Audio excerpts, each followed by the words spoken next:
pangan menjadi pemenang saat ini, dan hutan dengan bencana yang diakibatkan oleh dihilangkannya hutan tidak dipikirkan dengan baik. Entahlah, mungkin ini masih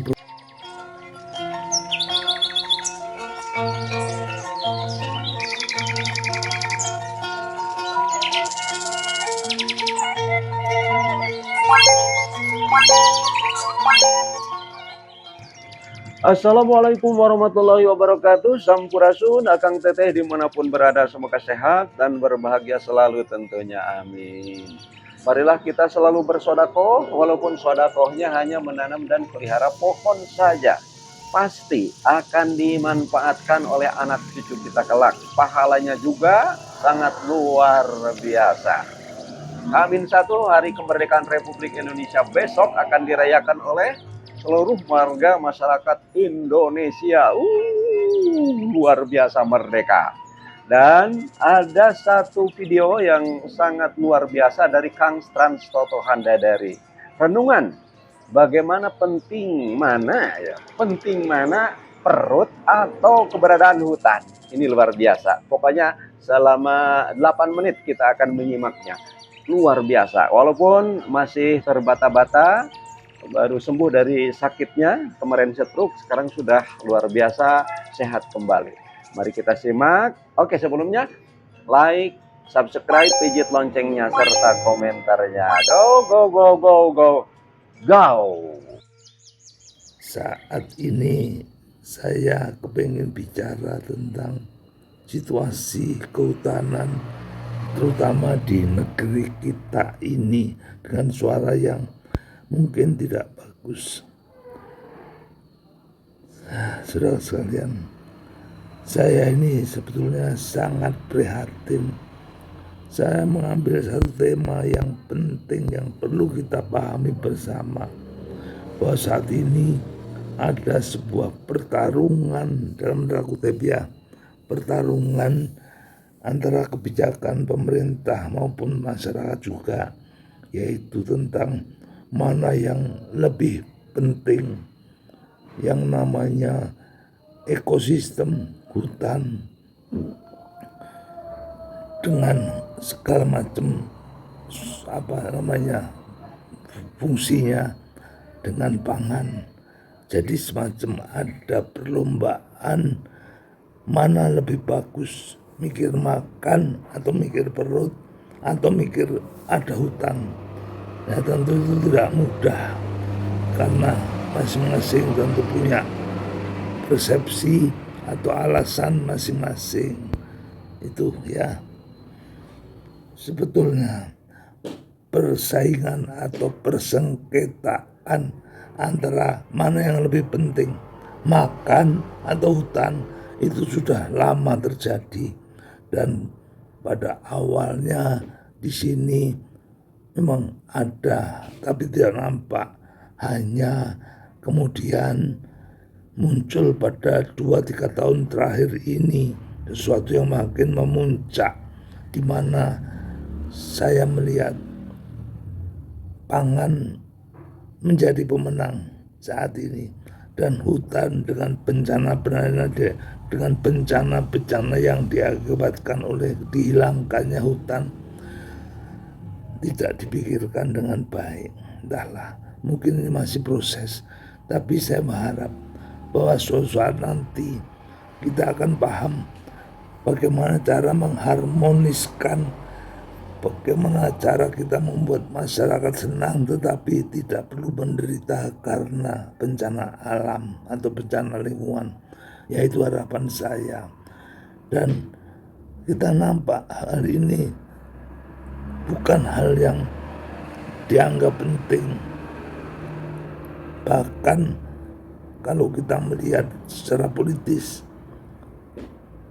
kekuasaan politik itu jauh lebih berpengaruh, yang mempengaruhi masyarakat luas, bahkan para cendekiawan, forester ataupun yang lain tidak merasakan itu sebagai sesuatu yang perlu dipersoalkan.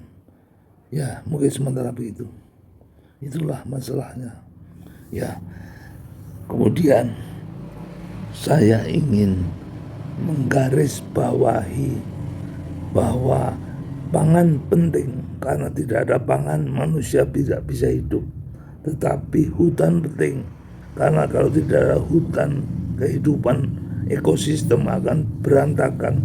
Dan ekosistem sebagai sesuatu yang sangat penting, yaitu sebagai sistem yang sangat mendukung kehidupan manusia maupun segala makhluk Tuhan, akan tidak bisa mengamankan apa yang namanya kebutuhan kehidupan. Jadi ini saling penting. Saya paham kemauan pemerintah bahwa rakyat juga ya harus sejahtera, tapi kita harus ingat, jangan sampai hutan lindung dijadikan ladang jagung dan sebagainya.